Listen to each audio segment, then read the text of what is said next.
A Friday press release illustrates everything wrong with Alberta's energy strategy to double down on the status quo, to simply do more of what Alberta has always done, even though the global energy system is rapidly changing.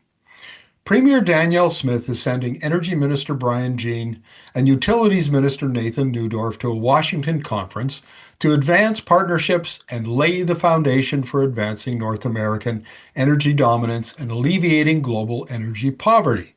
End quote. Energy dominance is Donald Trump's language, and energy poverty is lifted from OPEC narratives. In fact, and this point cannot be emphasized enough, the view of energy's future held by Smith and the Alberta oil and gas industry comes straight from OPEC. What does OPEC say? That oil demand increases from 103 million barrels per day now to 100 million barrels per day by 2050. Then the decline after mid-century is slow and steady, if there's a decline at all. The natural gas and LNG bulls see the world in the same way. Nothing but expanding demand thanks to a rapidly growing middle class in the global south. But there are plenty of other takes on the energy future. The International Energy Agency is calling for peak demand in 2030 and decline starting before 2035. Other firms like S&P Global, a big oil and gas consulting firm that does business in Alberta, thinks demand will peak in 2030 but then plateau to 2040 before declining. In fact, OPEC's bullish optimism is the minority opinion.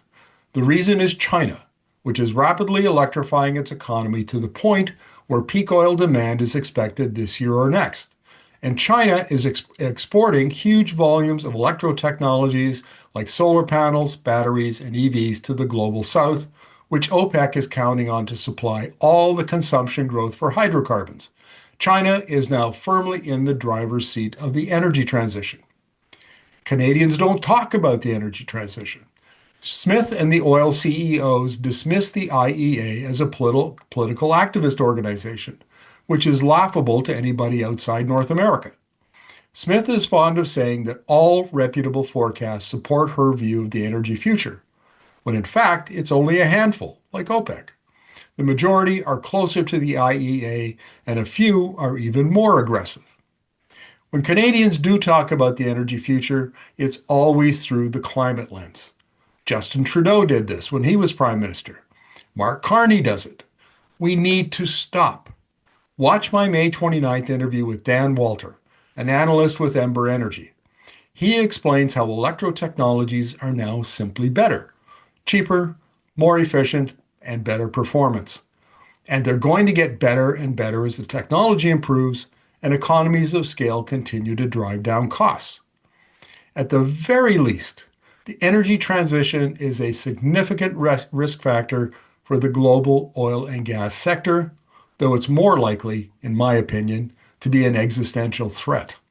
The Europeans know it, the Chinese know it, plenty of Americans not named Trump know it. Why are Canadians so blind? In large part because voices like Danielle Smith absolutely dominate the national energy discourse.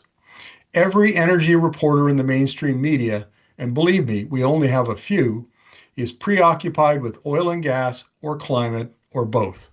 They have completely missed that we are in the midst of a technological revolution and energy is rapidly becoming a technology instead of a commodity, and that changes everything.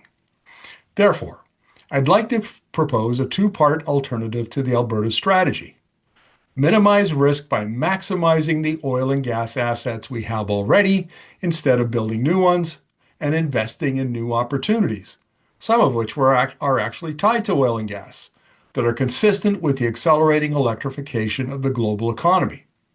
For example, did you know that 650,000 barrels per day of oil shipping capacity to U.S. markets could be added by optimizing existing pipelines? That another 200,000 to 300,000 barrels per day could be added to the Trans Mountain expansion pipeline by optimizing it with friction-reducing agents and bigger compressor pumps.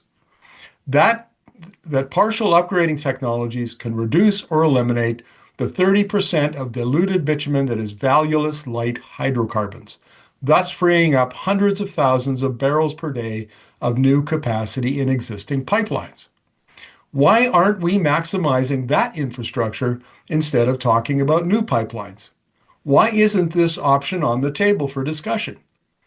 Did you know that in the next year or two, Alberta will have a commercial process to turn bitumen into materials like carbon fiber? Why aren't we talking about building a domestic market for bitumen in Alberta? Did you know that Alberta has done a horrible job managing oil and gas liabilities, and the unfunded cleanup bill is now probably close to $300 billion?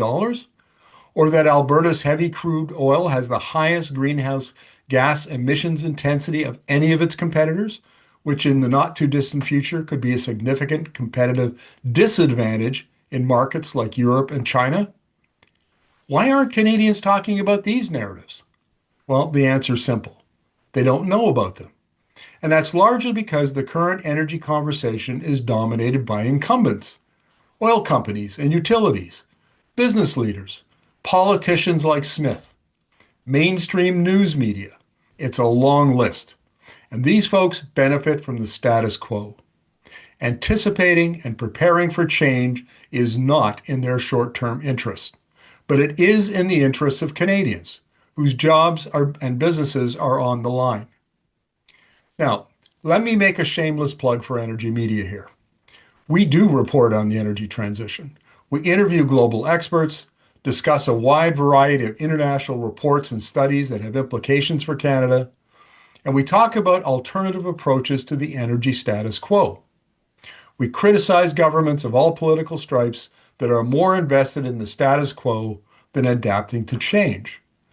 Check out our Canada 2050 website, www.canada-2050.com, where we laid out a three-point strategy for the Canadian economy in response to the Trump tariffs.